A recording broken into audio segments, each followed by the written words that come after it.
தேர்தல் நெருங்கிவிட்ட நிலையில் நட்சத்திர தொகுதிகள் குறித்து ஒவ்வொன்றாக பார்த்து வருகிறோம். இன்று நாம் பார்க்க இருப்பது அதிமுக முன்னாள் அமைச்சர் SP வேலுமணியின் தொண்டாமுத்தூர் தொகுதியை பற்றிய தொகுப்பு.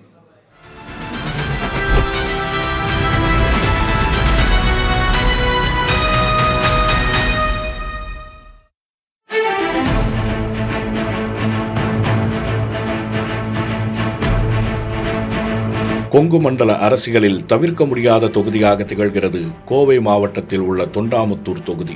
இத்தொகுதியின் முகமாக பார்க்கப்படுபவர் முன்னாள் அமைச்சர் SP வேலுமணி. 2011 முதல் தொண்டாமுத்தூர் தொகுதியில் ஹாட்ரிக் வெற்றியை பதிவு செய்த SP வேலுமணி முதலில் போட்டியிட்ட தொகுதி பேரூர் தான். பின் 2016 தேர்தலில் 64,048 வாக்குகள் வித்தியாசத்தில் வெற்றி பெற்ற SP வேலுமணி 2021 தேர்தலில் 41,709 வாக்குகள் வித்தியாசத்தில் வெற்றியை பதிவு செய்தார். 2,72,946 வாக்காளர்களை கொண்ட இந்த தொகுதியில் கவுண்டர் சமூகத்தினர் பெரும்பான்மையாகவும் அருந்ததியர் மற்றும் ஒக்கலிக கவுடர்கள் அடுத்தடுத்த நிலையிலும் வெற்றியை தீர்மானிக்கும் சக்திகளாக உள்ளனர். தொடர்ந்து 15 ஆண்டுகளாக தொகுதியின் MLA-வாக உள்ள வேலுமணி அமைச்சராக இருந்த காலகட்டத்தில் பல்வேறு நலத்திட்டங்களை கொண்டு வந்திருக்கிறார்.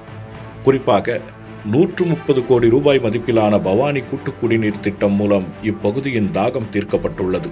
230 கோடி ரூபாயில் நொய்யல் புனரமைப்பு, 8 கோடி ரூபாயில் அரசு கலைக்கல்லூரி, 19 கோடியில் சிறுவாணி மெயின் ரோடு மறுசீரமைப்பு என உட்கட்டமைப்பு வசதிகளில் கவனம் செலுத்தியுள்ளார். பேரூர் வருவாய் வட்டம் உருவாக்கத்தையும் இவரது முக்கிய பணியாக சொல்லலாம். நரசிபுரம் வட்டாரத்தில் காட்டுப்பன்றிகள் உள்ளிட்ட வனவிலங்குகளால் ஏற்படும் விவசாய பாதிப்புக்கு தீர்வு, வேளாண் பொருட்களை சேமித்து வைக்க குளிர்பதன வசதி, குடிநீர் போன்றவை தொகுதி மக்களின் கோரிக்கையாக உள்ளது. தற்போது வரை அதிமுகவின் கோட்டையாக திகழும் தொண்டாமுத்தூர் தொகுதியில் இந்த முறை கடும் போட்டியை உருவாக்க திமுக, நாம் தமிழர் கட்சி வரிசையில் தற்போது தாவேகவும் இணைந்துள்ளது. புதிய தலைமுறைக்காக செய்தியாளர் சுதீஷ்.